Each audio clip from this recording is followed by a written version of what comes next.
I'm going to start out this video by saying nice things about the Vegas Golden Knights. So, I was actually thrilled to see them enter the league, and I like their name, even though people were thinking it's going to start with Las Vegas instead of just Vegas. And I think Golden Knights is an incredible name because, Vegas Knights are always memorable and they want every game to be memorable, which I think is phenomenal. But with that being said, and their expansion draft was one of the most controversial ever, and I feel Gary Bettman thought they'd be like the Arizona Coyotes. Spoiler alert, the Coyotes relocated to Utah because Vegas would be a place like whether they're going to be a good team or a bad team, people would go visit there because it's an adult playground, and I don't think they would have relocated either way because that was what everyone would think, and I was one of the few that knew they wouldn't either way, even if they were going to be bad. Now, in their expansion draft, so the original rule was teams could drop any player they wanted. It was like two players, I believe. But they changed the rules to four forwards, 4D, and a goalie. Or if they didn't want to do that, seven forwards, 3D, and one goalie. So right after that happened, teams got screwed over. And I mean, Pittsburgh had Marc-Andre Fleury and Matt Murray. Matt Murray looked like the starter for Pittsburgh at the time, and they dropped Fleury, who, spoiler alert, was probably the MVP of the Vegas Golden Knights. And Florida was trying to shed some salaries, so they said, we'll take Riley Smith's contract so you have more room to work with, but you got to expose Jonathan Marchessault, who became the heart and soul of the Golden Knights. And as for Columbus, they had a really big contract, David Clarkson's big contract that Toronto signed that they were trying to get rid of. Vegas took that contract. So now, after all that was said and done, they got William Karlsson out of that in the expansion draft. Also, to not take Josh Anderson, who plays for Montreal now.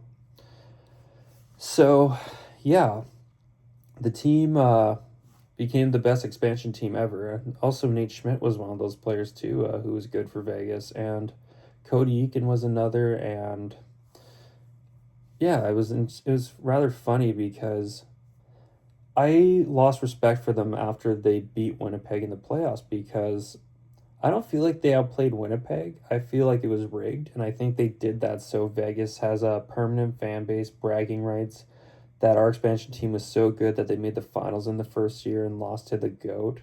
And I also think it was rigged because Alex Ovechkin won his first cup in the Capitals and never reached the conference finals, and that was the only time they did as of the recording of this video. And I mean, don't get me wrong, I think Ovi deserves a cup. He's one of the GOATs. I think I would have liked to have seen him at least win 3 cups, but after all that's said and done, after that season, everything changed. And I forgot to mention they traded a lot for Thomas Tatar. And the reason I'm not a fan of this trade is because they traded Tatar, Nick Suzuki to Montreal for Max Pacioretty, who is now Montreal's captain, by the way. And Pacioretty was Montreal's captain. And the thing was, I heard this happened when the Winnipeg Jets were, just before they got Paul Stastny, they were eyeing Derek Brassard. And so Vegas decided to swoop in and do a 3-way deal where they would get Ryan Reeves. And as for Pittsburgh, they got Derek Brassard. And I knew they did this because they said it's better to not see It's better to see Winnipeg in the second round. No, I mixed those words up. It was better to see a team in the finals rather than the second round. That's what it was, yeah. And everyone thought Pittsburgh could do a three-peat that year. But anyway, so they decided, and Paul Stastny was a free agent after the Jets acquired him, and so Vegas signed him just like that. And also, I mean, I'm not going to put this, I'm not going to involve Winnipeg in this one, even though they had an offer from Mark Stone. In fact, I was kind of glad the Jets didn't take Mark Stone, but they got Mark Stone for really cheap. Like, Eric Brandstrom was basically the centerpiece of that deal, who was the 15th overall pick in the 2017 draft. And so, after they get Mark Stone, they give him a big fat extension. But the reason they gave him that money and the reason they went after Stone and the reason Mark Stone wanted to go to Vegas, and it wasn't because they were a new team, any of that, not the nice weather, not the tax break. It was simply one person.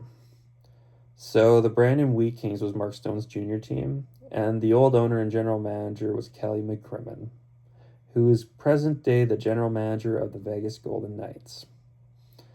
That is the exact reason. So that's how Mark Stone got everything handed to him, the captaincy, all of that. So I personally like to say that selling your soul to the devil, because Vegas is how you say a team, or Vegas is a city where the sin city is what I like to say, and sin goes with the devil. I'm not religious, but anyway, that's actually why I also don't like Vegas low key, is because I feel that's the team players will sell their soul to play for, and that's where the city of lost souls goes, Vegas. But yeah, anyway, they would get rid of all their players like from that big run they had that year. And it was funny in the 2019 season, it was starting to show like they were kind of a fringe team that season. So like I mentioned how like they went and got all those superstars, but after they acquired Robin Leonard from Chicago, they were eyeing that he was going to be the starter over Marc-Andre Fleury, who I feel like they needed to treat Fleury better. Like I put this on Pierre DeBoer because he has recently did the same thing to Jake Ottinger, and I don't think Fleury deserved that. And it wasn't that he was a nice guy; it was like he did a lot for the Golden Knights. In fact, I think I would have liked to have seen him help win the Cup for Vegas in the 2023 season. And I think that's where I kind of had the final straw with Vegas. And so now we go to the 2021-2022 season where Jack Eichel's frustrated with Buffalo. I think it wasn't against the city of Buffalo. It was the Sabres weren't making progress, and they still aren't. So Jack Eichel's in the right for this, and they wouldn't let him have the surgery he wanted to have. And so they traded him for one of the players they took in the first round of the trying to think which draft this would be. The 2019 NHL draft, which was Peyton Krebs. They sent Alex Tuch, who is part of the inaugural roster. Also, fun fact, Minnesota traded him so they would select Eric Holla from the Minnesota Wild, who both aren't with the team now, obviously, but what got me about that was like, I mean, the silver lining was Alex Tuch was happy to play for the Sabres. But it was funny because Vegas missed the playoffs that year. And so, yeah, and they won the Cup. And I wouldn't say that was rigged, honestly. I mean, but Florida was pretty beaten up that playoffs. Like Matthew Tkachuk was playing with a horrible injury. But yeah, they won the Cup. And the one thing that is so eye-opening to me about that Cup win is it was 6 seasons. Let's see, yeah, it was 18, 19, 20, 21. 6 seasons since the expansion year, their inaugural season. And there were 6 players from that team. Brayden McNabb, Shea Theodore, William Carrier, Riley Smith, William Karlsson, and does anyone know who this last player is? It was the winner, heart and soul of the Golden Knights, the MVP of the playoffs, Jonathan Marchessault. Yep, they let him walk in 2024. And that 2024 year, they went out and got Anthony Mantha, who also walked. It wasn't his fault. Thomas Hertl from their rival San Jose. And they got Noah Hanifin from Calgary. And they had to sign Noah Hanifin to an extension. I heard it was also because he was friends with Jack Eichel, but the other thing to it is like he wanted to make sure in the contract that he wasn't going to get traded because they were just getting rid of players all the time. Oh yeah, I forgot to mention they did trade Riley Smith briefly to Pittsburgh, and then he went to New York, and then they traded their 2020 first round pick, whose father is an agent, Brendan Brisson, to the Rangers for Riley Smith, who ironically was the very first trade in the franchise's history. And it's kind of bittersweet because the New York Rangers are a team everyone wants to play for. But basically, the other reason I hate them is the Vegas Golden Knights is every player they seem to draft, they trade away. I mean, might as well trade those picks away for the players. Like, much gets to my other point.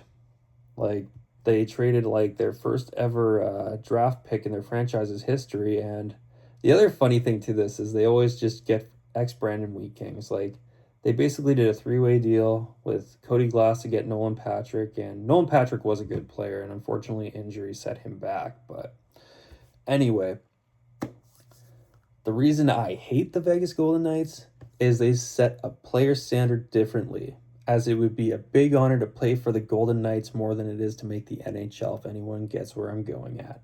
Like one of those universities everyone wants to play for, like Michigan State or Ohio State for football. Or, I mean, for me, if I was going NCAA, I'd pick UND every time, but... Or like the junior team everyone wants to play for, like the London Knights, the Kelowna Rockets, or that high school that... We'll say it's like that private high school that gets all the good players. Like I'm talking, I think people would understand. The ones that they hand scholarships for win the championship every year because they have a good program. Something like that. And Vegas, I know, has a generous owner, Bill Foley, who apparently spoils the players. But yeah, there's no team in pro sports like this. I mean, some could say like the Montreal Canadiens are the Montreal Canadiens are the golden tier of the NHL. The Boston Celtics are the golden tier of the NBA. And for baseball, it's the New York Yankees. And for football, I mean, I can't really think of what the team is now, but I would always know it to be like the Dallas Cowboys, because everyone refers like the grandest of grand to be the Dallas Cowboys. But yeah, like Vegas is probably gonna be the first ever team in pro sports to be atop that, like it's not gonna be like the Mecca of the Mecca. It's gonna basically be like, if you play here, you made it in life. The rest, they didn't. Fuck them. And I know there's going to be a time in NHL history where Vegas wins a championship almost every year. And I hope this doesn't happen. But that is my biggest prediction as not just a hockey fan, but someone who studies hockey. And also, I really hate those gold jerseys. I kind of wish they didn't make those their primary. Keep those grays. Those are beautiful, aside from my opinion. And I think they were fine the way they were. And that just goes to show like how the original team they had just how do you say it, was so respectable amongst the rest of the years.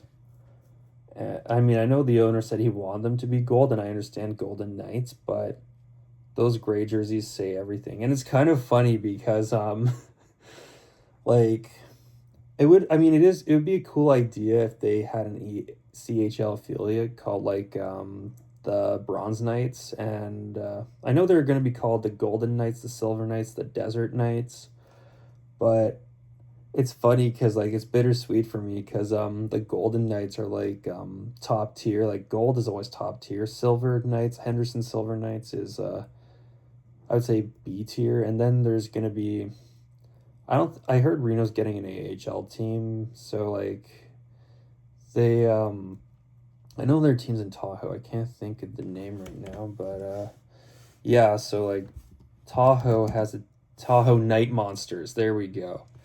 So it's kind of funny how that's all hand in hand. Like they're all like knights. Like it's kind of funny too, because like as cool as it is, I think it's kind of like degrading the players because making the NHL is not always the easiest. But yeah, I rest my case on why I hate the Golden Knights, and now nobody can judge me. Take it easy, hockey fans.